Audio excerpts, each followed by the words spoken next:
Mheshimiwa ambaye ni mtazamaji wa Mokenya TV mahali popote ulipo, naomba nikusalimie hujambo. Natumai mzima ubuheri wa afya, nami penye nipo kukwema. Karibu katika mwendelezo wa matukio haswa yale ambayo yanaendelea kushuhudiwa katika uwanja wa kisiasa. Nashukuru sana watazamaji waheshimiwa kwa kunifuatilia kila wakati. Huyu Mungu anayebariki wengine azidi kuwafungulia milango ya mibaraka. Karibu nikufahamishe vile hali ilivyo.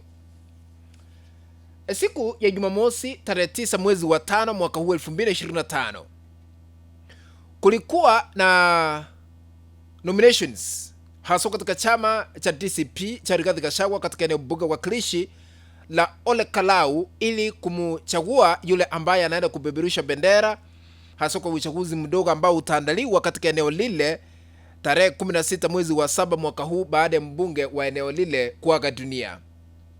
Sasa maafisa wa polisi ambao ni wa serikali ya Rais William Ruto sasa hivi walizidiwa nguvu ghafla katika eneo lile la Ole Kalau, na Gachagua akaibuka mshindi dhidi ya Rais William Ruto kwa kishindo. Kivipi? Sasa nitakueleza. Inasemekana ya kwamba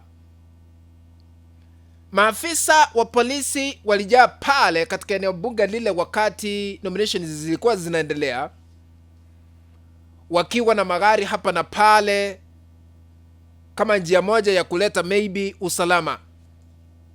Sasa walizidiwa nguvu kivipi? Wakaazi wa eneo lile la Ole Kalau walikuwa na furaha na buraha bila karaha kwa mbwembwe za aina yake kwa nominations zile. Hakukuwa na hali ya taharuki, hakukuwa na hali ya wasiwasi, hakukuwa na hali tete. Sasa hakukuwa na mtafaruku ama sintofahamu hapa na pale, wakawazidi maafisa wa polisi. Ile kazi walikuja kuifanya haikuwa, walizidiwa nguvu.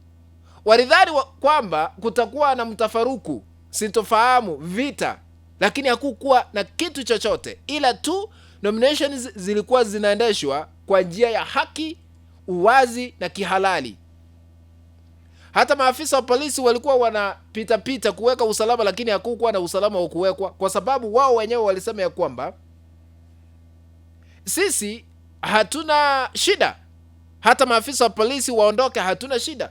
Lakini kuna wengine ambao wanatoa madai kwamba walikuja ku disrupt function ambayo ilikuwa inaendelea pale, ili watu wasije wakajitokeze kupiga kura kuchagua yule ambaye atabeberusha bendera hasa katika chama cha DCP. Sasa iko hivi, Cleophas Malala aliweza kuwashukuru wote kwa kujitokeza kwa wingi, kwa sababu watu ambao walijitokeza siku ya Jumamosi walikuwa wengi kilinganishwa na wale ambao walijitokeza siku ya Ijumaa tarehe 8 mwezi wa 5 wakati kulikuwa na nominations hasa katika chama cha UDA, ambapo hata wale ambao walijitokeza idadi yao ilikuwa chache. Yule ambaye alishinda kulingana na taarifa zile ambazo tuko nazo alishinda na 1100 na ngapi hizi 67, lakini baadaye UDA ilitangaza kwamba kulingana na takwimu zao ni 3221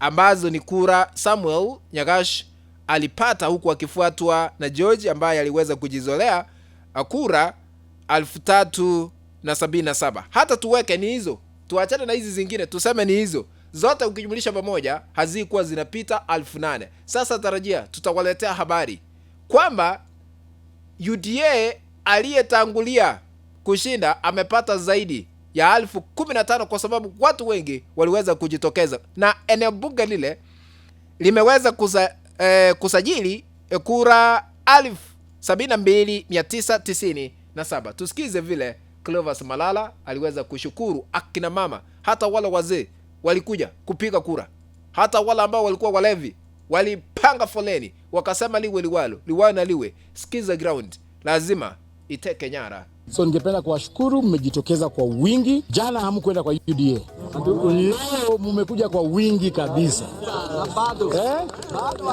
Na mimi naona hata wamama ambao wako mjamzito wanajitokeza, wale mashosho wetu wanajitokeza, hata wale wamekunywa kitu kidogo bado wamekuja.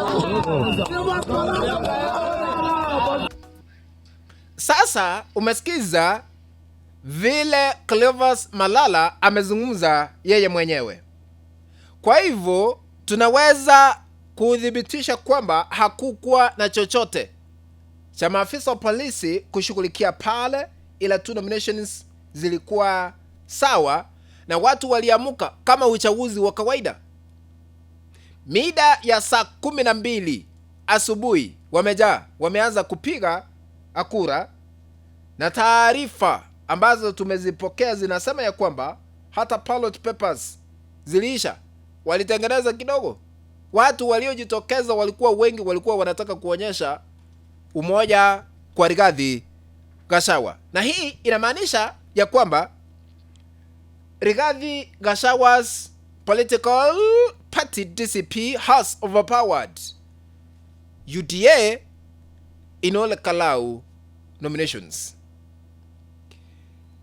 DCP imechukua mamlaka ikilinganishwa na UDA, na sasa hesabu inastahili kwenda kupigwa tena, kwa sababu sasa hivi inaonekana wazi kwamba DCP watu waliweza kuipokea vizuri ikilinganishwa na UDA, ndio maana wakajitokeza.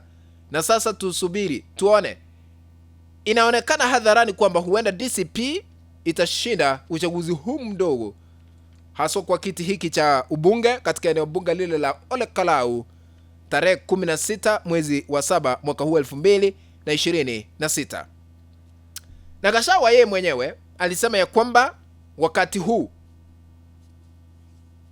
vumbi itaonekana katika vyama hizi mbili, tuone ni nani ndume katika eneo lile la Ole Kalau.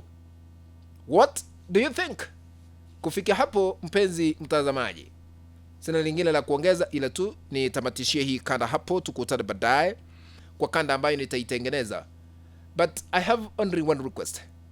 If you are watching but you have not subscribed to our YouTube channel, please consider subscribing by smashing the subscribe button that is down here. Once you are done, remember to turn on the notification bell so that the moment we upload any new video clip, you will be notified automatically that Omakenya TV has uploaded a new video clip to watch. Remember to share our content always with our WhatsApp groups and even on Facebook.